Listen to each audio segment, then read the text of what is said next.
Hello అండి, అందరికీ నమస్తే. ఈరోజు కథ బేతాళ కథల్లోని కలియుగ భీముడు.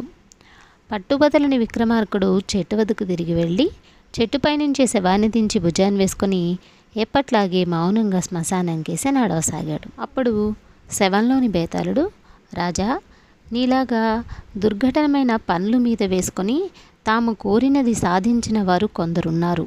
కానీ శశికేతుడిలాగా చేతికందిన ఫలాన్ని కాలిని తన్నిన వారెవ్వరూ లేరు. శ్రమ తెలియకుండా నీకు శశికేతుడి కథ చెబుతాను, విను అంటూ ఇలా చెప్పసాగాడు.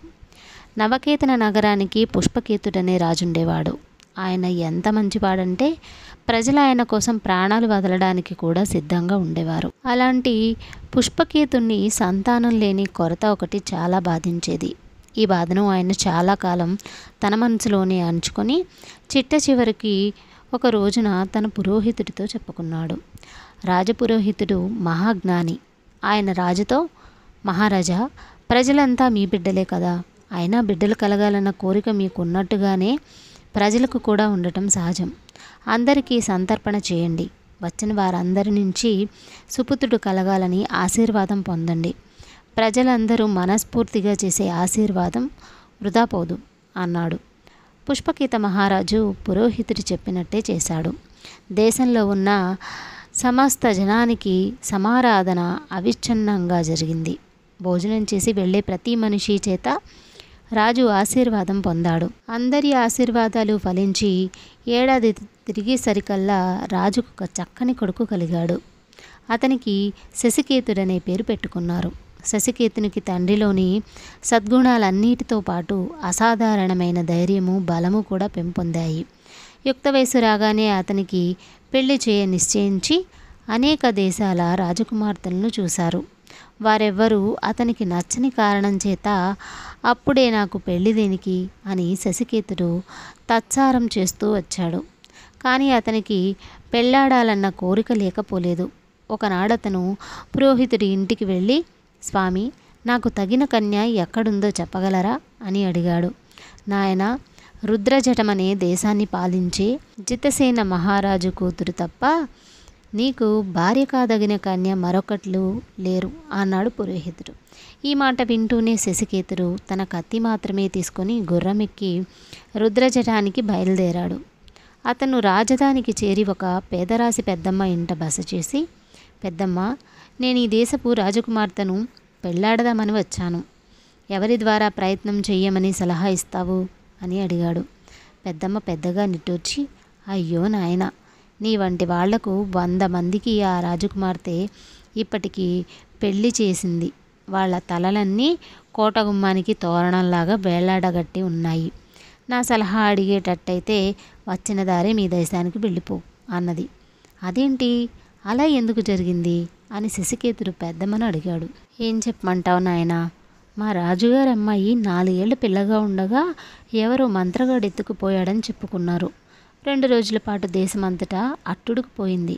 ఆ తర్వాత రాజుగారు చాటింపు వేయించి తన కుమార్తెను ఎవరూ ఎత్తుకుపోలేదని, ఆమె అంతఃపురంలో సురక్షితంగానే ఉందని ప్రజలకు తెలియపరిచాడు. 2 ఏళ్ల క్రితం ఆ పిల్లకు యుక్త వయసు వచ్చింది. పెళ్లి ప్రయత్నాలు ఆరంభించారు.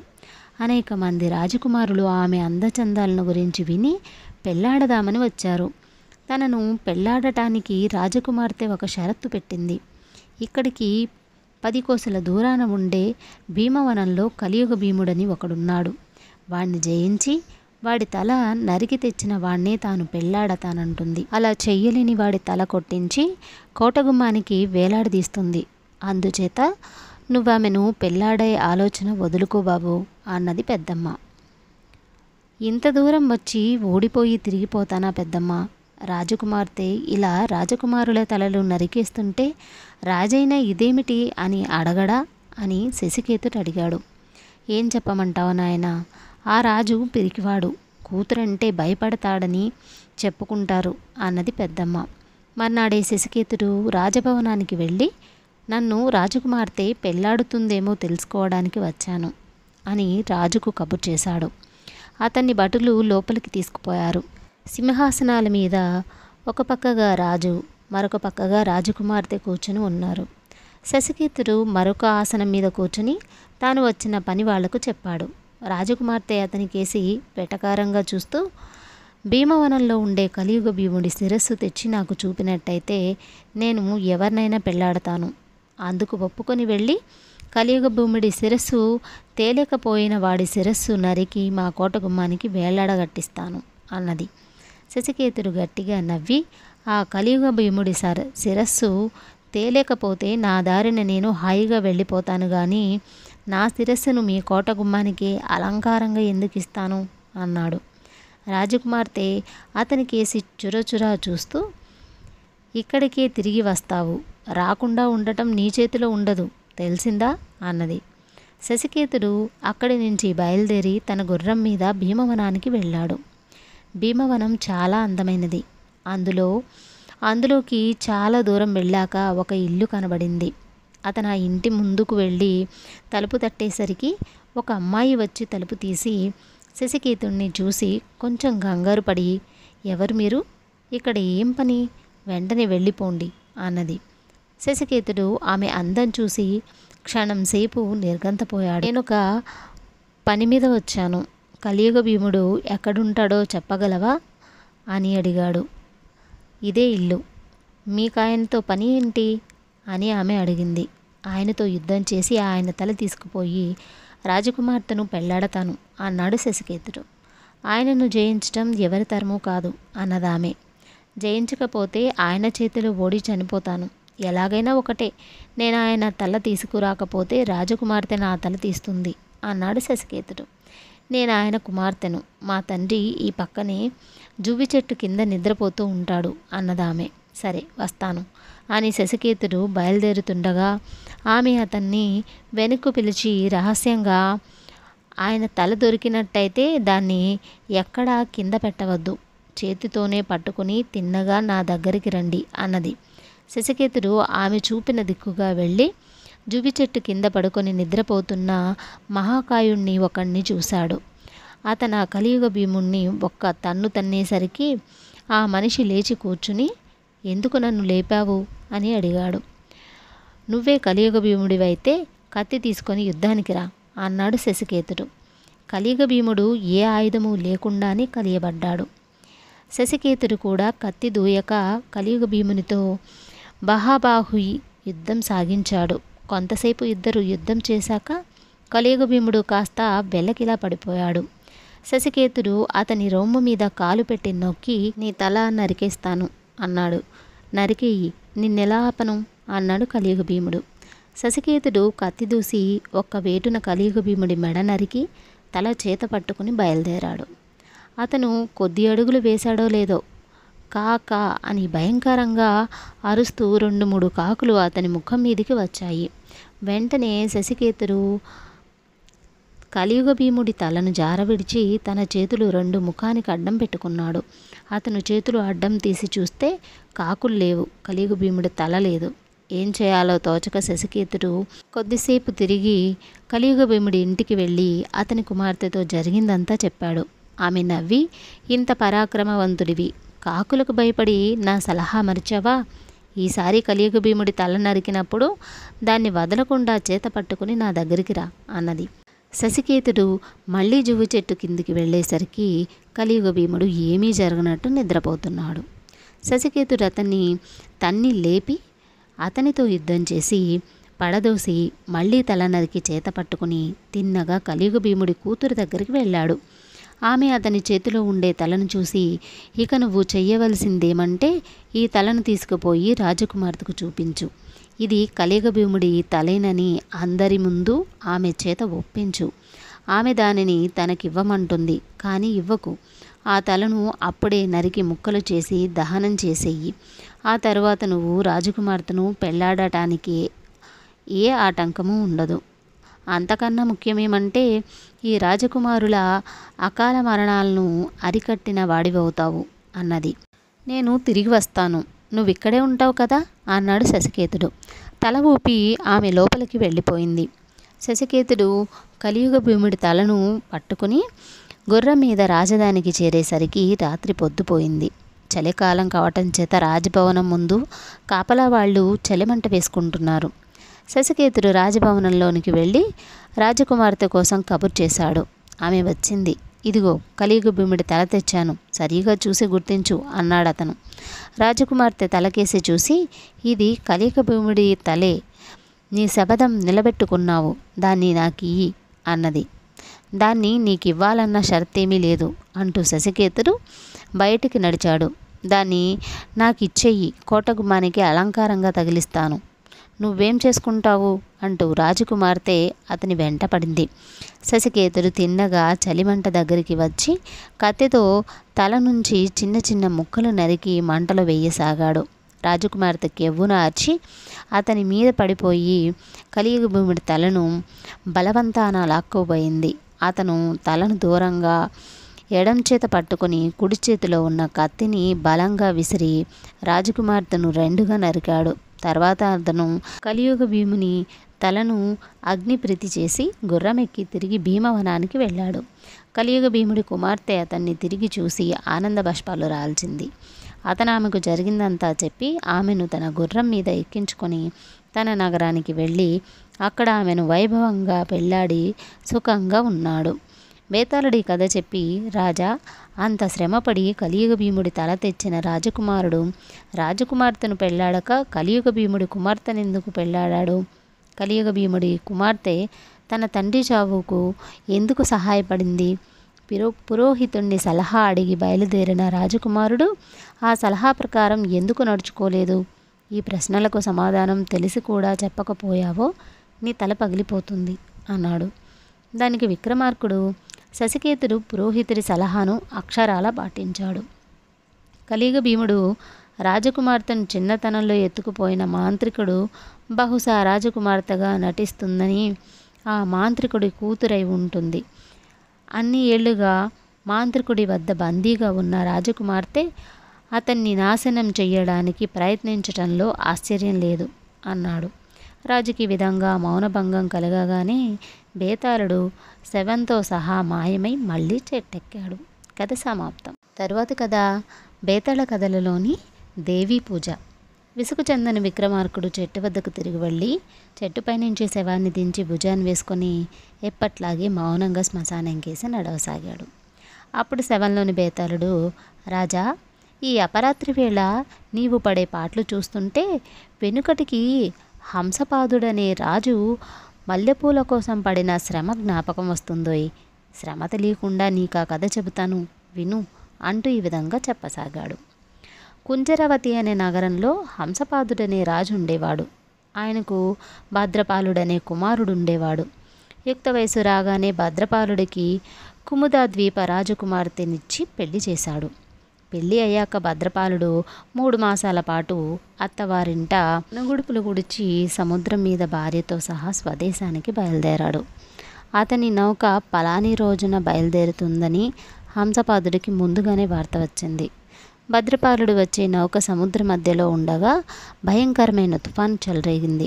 సముద్రం మీదుగా కుంజరావతి నగరాన్ని తాకిన ప్రళయమారుతానికి నగరంలోని మహావృక్షాలు పడిపోయాయి. ఇళ్ళు కూలిపోయాయి. కొన్ని ఇళ్ల కప్పులు ఎగిరిపోయాయి. సముద్ర జలం కొద్ది గడియల పాటు నగరంలోకి కూడా ప్రవేశించింది. తీరానికి సమీపంలో ఉండే పల్లెకారుల పడవలు, వర్తకుల పడవలు అనేకం మునిగిపోయాయి. ఈ తుఫాను చూసి వార్తలు విని తన కొడుకును కోడల్ని సముద్ర మధ్యలో ఏమైపోతారానని హంసపాదుడు చాలా భయపడ్డాడు. తల్లి, నా కొడుకును కోడల్ని క్షేమంగా ఇల్లు చేర్పించావంటే వాళ్ళు చేరిన నాడే నీకు 1000 సువర్ణాల విలువ గల మల్లెపూలతో పూజ చేస్తాను అని రాజు తన కులదేవత అయిన మహాదేవికి మొక్కుకున్నాడు.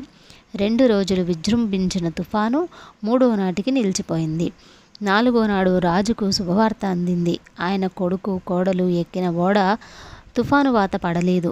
ఓడ సారంగు చాలా సమర్థుడు. తుఫాను రాబోతున్న క్షణాలు ముందుగానే గ్రహించి ఓడను ఒక చిన్న లంకకు చేర్చాడు. తుఫాను నిలిచిపోగానే ఓడ తిరిగి బయలుదేరింది. ఈ శుభవార్త అందిన కొద్ది గంటలకే భద్రపాలుడు భార్యతో సహా ఇల్లు చేరాడు. దేవి నా మొర ఆలకించింది. ఇవాళే నేను నా తల్లికి 1000 సువర్ణాల విలువ గల మల్లెపూలతో పూజ చేస్తాను అని రాజు మల్లెపూలు దొరికిన చోటనల్లా పట్టుకురమ్మని తన భటులను పంపి తాను మహాదేవి ఆలయంలో కూర్చున్నాడు. మధ్యాహ్నం అవగా మల్లెపూల కోసం బయలుదేరి వెళ్ళిన భటులు సాయంకాలానికి గాని తిరిగి రాలేదు. ఆ రావటం కూడా వట్టి చేతులతో వచ్చారు. ఎక్కడ ఒక్క పువ్వు దొరకలేదు. మల్లె పువ్వే కాదు, ఏ పువ్వు లేదు. తుఫాను పూల తోటలన్నిటినీ ధ్వంసం చేసింది. ఈ సమాచారం అంతా విన్న మంత్రికి ఏం చేయాలో తోచలేదు. ఆయన ఆలయంలో ఉన్న రాజు వద్దకు వెళ్ళి, మహారాజా, మహాదేవి పూజ మరొక రోజు పెట్టుకోండి. ఇవాళ ఎక్కడా ఒక్క పువ్వైనా దొరకలేదు. మన మనుషులు తోటలన్నీ తిరిగి పడిపోయిన పూల మొక్కలను స్వయంగా చూసి వచ్చారు అన్నాడు. అబ్బాయి తిరిగి వచ్చిన నాడే దేవికి మల్లెపూలతో పూజ చేస్తానని మొక్కుకున్నాను. పూలు దొరికిన దాకా ఇక్కడి నుంచి కదలను అన్నాడు రాజు. పూలమ్మే వాళ్ళు ఆ సమయానికి దేవాలయం దగ్గరకే వస్తారు. ఆలయం గోడ పక్కగా వరుసలో కూర్చుంటారు. దారి తప్పి ఎవరైనా వస్తారేమో చూద్దామని మంత్రి ఆలయం బయటికి వచ్చాడు. గోడ వెంబడి ఎవరూ లేరు. పూలు లేని మాట నిజమేనని మంత్రి అనుకుంటుండగా ఒక ఆడమనిషి చిన్న బుట్టతో వచ్చి దేవాలయ ద్వారం సమీపంలో కూర్చుంది. మంత్రి ఆశగా ఆమెను సమీపించి, అమ్మి, మల్లెపూలు కావాలి, ఉన్నాయా అని అడిగాడు. ఇవే ఉన్నాయి బాబు అంటూ ఆ మనిషి బుట్టలో ఉన్న 2 గుప్పిళ్ళు పూలు చూపింది. ఇంతేనా? ఇవి చాలవే, మాకు 1000 సువర్ణాల పూలు కావాలి అన్నాడు మంత్రి. 1000 సువర్ణాలైనా 1,00,000 సువర్ణాలైనా నా దగ్గర అమ్మకానికి ఉన్న పూలే ఇస్తాను, కష్టమైతే కొనకండి అన్నదామె. మంత్రి ఆలయంలోకి వెళ్ళి రాజుతో ఆ పూల మనిషి అన్న మాట చెప్పాడు. రాజు తలలో ఒక భావం మెరుపులాగా మెరిసింది. మంత్రి, దేవి అనుగ్రహించింది. ఆ మనిషి ఇచ్చే పూలనే 1000 సువర్ణాలిచ్చి కొనేయి అన్నాడు. మంత్రి 1000 సువర్ణాలిచ్చి పూలు కొని రాజు వద్దకు తిరిగి వచ్చాడు. పూజారి వచ్చి రాజుగారి పేర మల్లెపూలతో మహాదేవిని పూజ చేయబోతుండగా పూలమ్మిన మనిషి కూడా ఆలయంలోకి వచ్చి మరి 2 గుప్పెళ్ళ మల్లెపూలు పూజారికిచ్చి, ఇవి కూడా అమ్మవారికి పూజ చెయ్యి అన్నది. అది చూసిన మంత్రి పట్టరాని కోపం వచ్చి, దుర్మార్గురాల, నా దగ్గర 1000 సువర్ణాలు తీసుకొని 2 గుప్పిళ్ళ పూలిచ్చినా నేను ఒప్పుకున్నాను. కానీ ఇంకో 2 గుప్పిళ్ళు నీ దగ్గర దాచుకుని వాటిని కూడా ఎందుకు ఇచ్చావు కావు? నీ వంటి పాపాత్మురాలని ఏం చేసినా పాపం లేదు అన్నాడు. అమ్మకానికి నా దగ్గర 2 గుప్పిళ్ళే ఉన్నాయని మొదటే చెప్పాను. వాటికి 1000 సువర్ణాలు ఇయ్యమని నేను తమరిని అడిగానా? తమరే ఇచ్చారు. నా దగ్గర మిగిలి ఉన్న 2 గుప్పిళ్ళు అమ్మేవి కావు, అవి దేవికి నేను పూజ చేసేవి. నా దగ్గర 2 తట్టల పూలున్నా 1 తట్టే అమ్ముతాను, 2వ తట్ట దేవి పూజకే. నా దగ్గర 2 పూలుంటే తమరికి 1 అమ్మి ఉండేదాన్ని. అందులో మోసం ఏమీ లేదు అన్నదా పూలమ్మ. ఆ మాట నిజమే. ఆమె భర్తకు పూల తోట ఉండేది. అందులో ఎన్ని పూలు కోసినా సగం మాత్రమే అమ్మి మిగతా సగం దేవి పూజకు చేసేది. పూలన్నీ అమ్మి డబ్బులు ఇంటికి పట్టుకురాక తమ ఇల్లు గుల్ల చేస్తుందని ఆమెను భర్త, అత్తగారు ఇంటి నుంచి వెళ్ళగొట్టేశారు. అప్పుడు ఆమె తన ముసలి తాత వద్దకు వెళ్ళి, తాత, వాళ్ళ దొడ్డి నిండా పూల మొక్కలు నాటి వాటి పూలలో సగం అమ్మి సగం దేవికి పూజ చేసి తన సంపాదనతో తన పొట్ట పోషించుకుంటూ తాతను కూడా పోషిస్తుంది. ఆమె రోజు పూలు తెచ్చి దేవికి పూజ చేస్తుందని తెలిసి కూడా పూజారి ఆమె మాటలకు ఆగ్రహించి, ఒళ్ళు తెలియకుండా మాట్లాడకు. వీరెవరనుకున్నావు? మహారాజు గారు. వారి దగ్గర 1000 సువర్ణాలు పుచ్చుకుని నీ దగ్గర ఉన్న పూలలో సగం దాచుకుంటావా? నీ వంటి పాపిష్టి దాని పూజ దేవి అంగీకరిస్తుందా అంటూ పూల మనిషి ఇచ్చిన మల్లెపూలను రాజుగారి పూలతో కలిపేశాడు. వెంటనే రాజుగారి మల్లెపూలు కమిలి ఎర్రగా అయిపోయాయి. అది చూసి రాజుకు మతిపోయింది. పూజారి, ఆ మనిషి పువ్వుల మనిషికే ఇచ్చెయ్యి, మహాదేవికి నేనొకటి, ఆ మనిషి ఒకటినా అన్నాడాయన. అర్చకుడు వణుకుతున్న చేతులతో వాడని పూలన్నీ వేరే తీసేశాడు. అప్పుడు వాడిన పూలన్నీ తిరిగి తెల్లగా అయ్యాయి. పూజారికి ప్రాణం లేసి వచ్చినట్టయింది. ఆయన రాజుగారి తరపున పూల మనిషి తరపున వేరువేరుగా పూజలు జరిపి ఇద్దరిని పంపేశాడు. ఆ తరువాత ఆ పూల మనిషి జీవితం కూడా చక్కబడింది. తన భార్య దగ్గర 1000 సువర్ణాలున్నాయని తెలియగానే భర్త వచ్చి తీసుకుపోయాడు. మహాదేవికి ఆ మనిషి పట్ల ప్రత్యేకమైన ఆదరం ఉన్నదని పొక్కిపోవటం చేత ఆమెనందరూ భక్తితో చూస్తూ వచ్చారు. బేతాళుడి కథ చెప్పి, రాజా, ఎవరి భక్తి గొప్పది?